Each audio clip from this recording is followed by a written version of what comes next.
It started as a road trip like any other. I was heading back home from my cousin's wedding, a 6-hour drive through mostly deserted highways. The sun had just set, painting the sky a deep orange before darkness settled in. My car's headlights cut through the blackness, the only sound being the hum of the engine and the faint crackle of the radio. I'd taken this route a few times before, but that night it felt different. Subscribe to Nightmare Highway for more spine-chilling stories and hit the notification bell to stay updated on our latest uploads. The first sign of trouble came about an hour into the drive. My GPS began glitching, rerouting me to an unfamiliar path. Recalculating. It repeated until the voice distorted, almost sounding human. I brushed it off as a technical issue. The highway was quiet. The road stretched endlessly ahead, with not a single car in sight. That's when I saw the sign, Exit 13, the Forgotten Highway. The name struck me as odd, but curiosity got the better of me. Against my better judgment, I took the exit. The road was narrower, lined with tall, looming trees that seemed to close in as I drove further. After about 15 minutes, I spotted a gas station. It was old, with a flickering neon sign that read, Last Stop.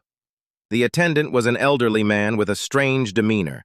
He barely spoke, but handed me a small card with one word on it, Beware. I asked him what it meant, but he simply shook his head and motioned for me to leave. Back on the road, the air felt heavier, and my car's engine started making odd noises. The radio crackled again, this time picking up an eerie broadcast. If you're on Highway 13, turn back. Do not stop for anything. My grip on the steering wheel tightened. The temperature in the car dropped noticeably. A figure appeared in the distance. It stood in the middle of the road, barely illuminated by my headlights. As I got closer, I saw it was a woman in a tattered dress. She raised a hand, as if signaling for help. Against every instinct screaming at me to keep driving, I slowed down. As soon as I rolled down the window, He's coming. Before I could respond, she vanished into thin air.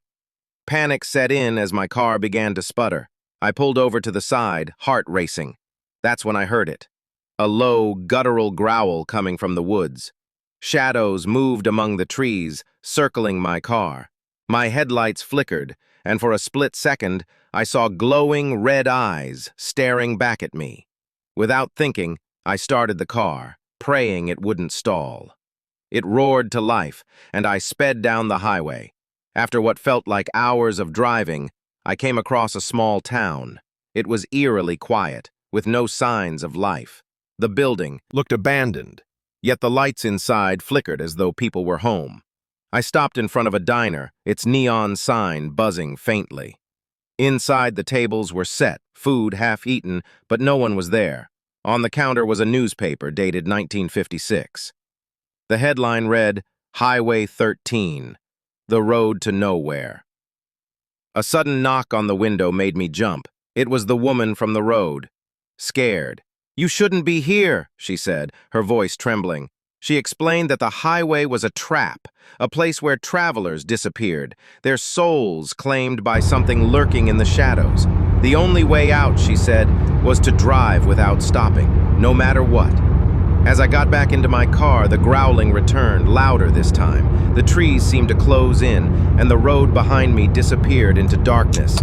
A shadowy figure emerged in my rearview mirror, gaining on me. I pressed the gas pedal to the floor, heart pounding. The woman's voice echoed in my head. "Don't stop, don't look back." The headlights of another vehicle appeared in the distance, a truck. Its driver waved frantically, signaling for me to follow. I did, and as we approached the end of the highway, the growling faded, and the air grew lighter.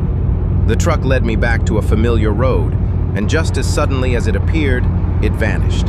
I pulled into my driveway, exhausted but relieved to be home.